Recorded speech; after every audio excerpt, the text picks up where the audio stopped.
So the folks who study the assassination and talk about the assassination tend to not be the historians and reporters. They tend to be the folks on the fringes for various reasons, which I guess isn't surprising. It's disappointing, because what's happened is the nutty theories get a lot of play and publicity, and smart people to look at them and just think, well, this whole thing is nutty, so I'm just going to ignore it. And what that means is, if there was something more to it than just Oswald, the time is probably lost now to be able to do something significant about it. But hey, I could be fooled. I could be completely wrong about that. It could be that there is something out there that just hasn't come out yet, and when it does, it will be significant. I mean, I don't know anything.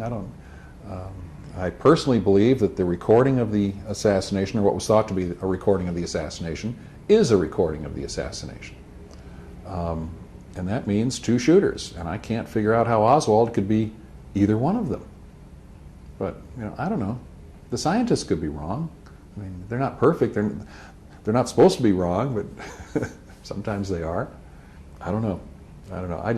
It's really quite ironic that the people who are spending the most energy to convince people that there is a conspiracy are the ones who most people don't pay any attention to. There's a great irony there.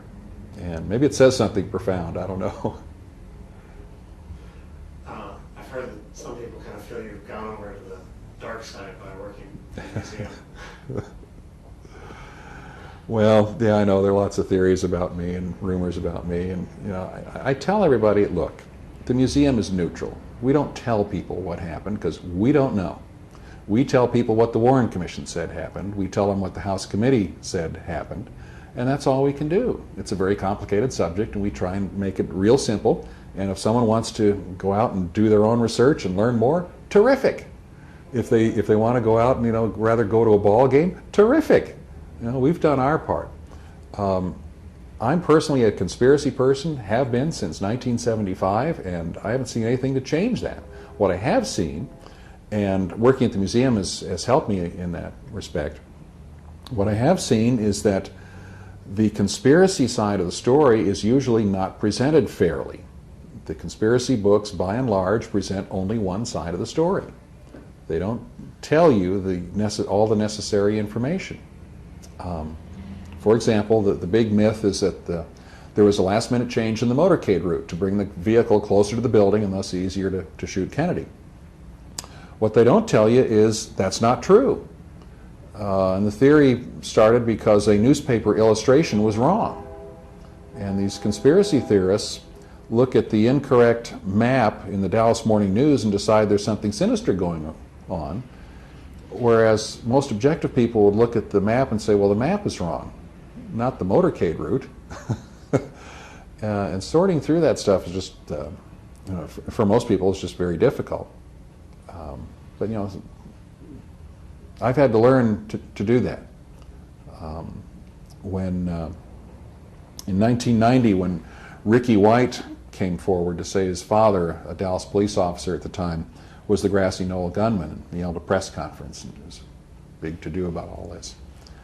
And I started looking into that story with a friend of mine named Dave Perry, and we decided eventually that this story was an absolute fabrication. And we'd found earlier versions of the story in which the details were different. And this had been a working manuscript that had gone through two different writers before the press conference, and that's when I realized that a lot of this conspiracy talk was just nonsense, but not all of it.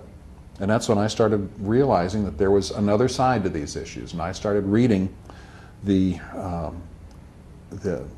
anti-conspiracy side, if you will. And that's helped me greatly here at the museum. I mean, my job here is to be able to provide factual, objective information. If the director gets a call from the news media that he can't answer, he's going to pick up the phone and say, Gary, what's the answer to this? And I need to tell him. I need to be able to tell him either right on the spot or say, I don't know, but I do know someone who will know. Let me check and I'll get back to you. That's our obligation to the community, to give accurate, honest, objective information.